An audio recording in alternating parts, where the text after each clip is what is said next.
Hello, everyone, and welcome to part 3 of our series on the book of Romans. This is part number 3 in a multi-part series where we will be going through the book of Romans, not every verse, but every one of the difficult passages and the more controversial ones. Today, what we're going to look at is pretty much the second half of chapter 1, and then we'll move on from there. What we have done before, we've looked at verse 16 and 17. And today's lesson, I like to title this one, God Does Not Believe in Atheists.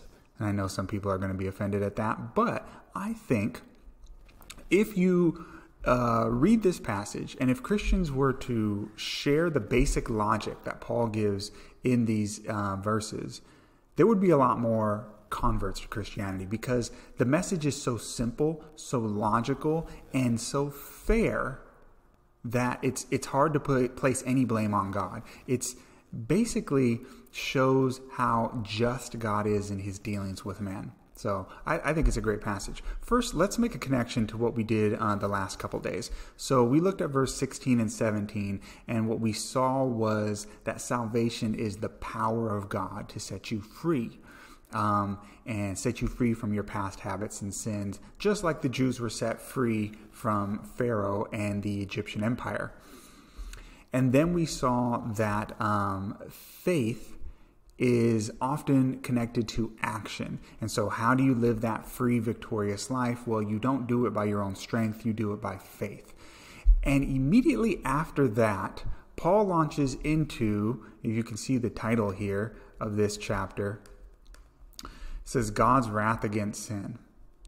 And it goes and it starts off immediately after talking about the gospel. It says, for the wrath of God is revealed from heaven against all ungodliness and unrighteousness of men. Now, why? Why would Paul go from the gospel to the wrath of God is revealed against unrighteousness? It's actually very simple. The reason why, well, let me take you back for a second to the Exodus and to the entering of the Promised Land. Why were the children of Israel punished for not going into the Promised Land the first time? When they showed up, they saw the giants and they said, oh, it's not possible. And then they were punished for that. Why? Do people usually punish others for things that are not possible? For example, if you were to tell your child, let's say you had like a 5-year-old child, and small child, and you told them, I want you to run the 100-yard dash in, under 10 seconds, something like that. And the child says, I can't do it, and you punish them for it. Why would you punish them for something that's not possible? From the human perspective, that's the way the Israelites looked at this when they went to the Promised Land. They said, look, there's this country is filled with giants. We can't conquer these people. There's no way that we can do it. They were punished for that. The reason they were punished for that is because it was possible, not in their own strength, but by God's power. So really what they were doing, it was disbelief. God commanded them to go forward and conquer. They said, oh, it's not possible in our own strength. They were disbelieving that God would provide the way. So they were punished for disbelief in God's ability to make the impossible happen. It's the same thing with us. When God commands us to obey him and we say, oh, no, it's not possible. Same problem. Yeah, all those giants, those habits that you have in your life that you think are not conquerable, like the Canaanites were so giant that the Israelites couldn't conquer them. God commands you to conquer those, but not by your own strength. By his power. That's why we go from the power of God, faith, and then boom, punishment for disobedience. That's the logic. Okay, so I've spent a good couple of minutes giving a transition. Let's get into our lesson for today. That was just an introduction. And the lesson for today is actually very simple. It won't take very long. So we're still going to try and keep this under 10 minutes.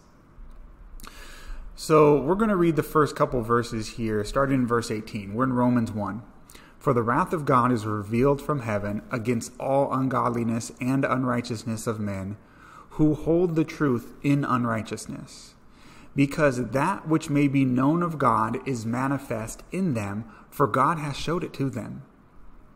For the invisible things of him from the creation of the world are clearly seen, being understood by the things that are made, even his eternal power and Godhead, so that they are without excuse. Okay, we'll stop there. You could go on, you could read more. I recommend reading the whole thing, but we'll stop there for now. Why are men without excuse? Looking at this passage, why are men without excuse? They're without excuse because what it says in verse 19. Now again, we are looking at the just and fairness of God and the way he deals with men. So why are men without excuse? Verse 19. Because that which may be known of God is manifest in them, for God has showed it unto them. So God has shown you, God has already shown everyone what you need to know about his existence.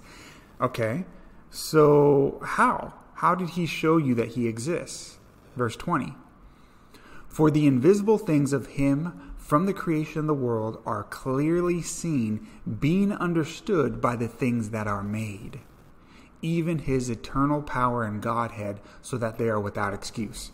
So, all men know, according to this verse, that there is a God. They know it. And how do they know? Because of the creation that they see around them. The things that are made teach you about what is not, what you can't see. The things that you see that are created teach you about what you can't see. In other words, the created world proves that there's a God, so that no man has an excuse. No man can come and say, well, I would have believed in you, God, but you didn't give me evidence. So all these people who come, and again, some people are going to be offended by this. This is reality. Some people are going to say, look, I would just believe in God if you would show me a miracle, or if God gave me some evidence. No, you have enough evidence. You don't need any more. The Bible says a wicked and adulterous generation asks for a sign. They do not need a sign. They do not need any more evidence. Why? Because look around you. You really think that the entire world was created, can't even use the word created, just happened by accident? Let me give you a really simple science fact here. I won't spend much time on this if you're not a science person. But did you know that evolutionists do not have an answer for how DNA started? Basically how life started itself. They would say, this turned into this and this turned into that, right? And you started with some simple organism and started with some single cell simple organism. But even a single cell, the smallest, simplest form of life you can imagine, like a bacteria, has DNA in it. And in that DNA is a book, like an encyclopedia in its length, in its detail, that gives all the detailed instructions for how to make that organism, to how to recreate it. That's how things can reproduce. The question is, because you cannot have life without DNA. You cannot have the first single cell piece of life, the simplest form, without DNA. Right at the beginning, you had to have that DNA. And again, that DNA is so complicated, it's like an encyclopedia, even for the simplest organism. The question is, who wrote the book? Where'd the book come from? So what they have to believe is that that book happened by chance. Not only the building of that first cell that they claim started it all, but the instructions for how to make the cell are in the book, are in the DNA. So where'd the book come from? It's ridiculous, and there is no answer. Look in the scientific field. Look, do a search on the internet. Try to find, they don't talk about it much because they know that it exposes them right at the beginning. The idea that it's all an accident, that an encyclopedia just happened and just formed together by chance is ridiculous. It's laughable, friends. Look at the world around you. Look at the order. Look at the beauty. Look at the amazing life forms we have all over this planet, and you want to tell me that it all happened by accident? It's a joke. This is why I titled this passage, God Does Not Believe in Atheists. They have no excuse. Let's look at one more verse on this. We're going to look down now at verse 32. I recommend, like I said, read the whole thing, but we're going to look at verse 32. talking about men. It says here, who, knowing the judgment of God, that they which commit such things, and he lists what those things are in the previous verses, that they which commit such things are worthy of death, not only do the same, but have pleasure in them that do them. So, we know from this verse, and from this whole passage, three things. Number one, all men know that there is a God. They can say whatever they want. Oh, I don't believe in God. No, you know that there's a God. Deep down, you know. Number two, all men know the basics of what is right and wrong. And that includes basic immorality. And you can read it on the verses which are right in front of you on the screen. All men know what's right and wrong, the basics. And number three, all men know that the penalty of disobedience is death. So, therefore, God's dealing with men, holding them accountable for this knowledge, is completely just. So all these people who run around and say, well, if only I had evidence, and, because I don't have evidence, then if I'm disobeying, then it's not my fault. No, you know better. You're lying to yourself. This is a simple, clear message. It shows the just character of God.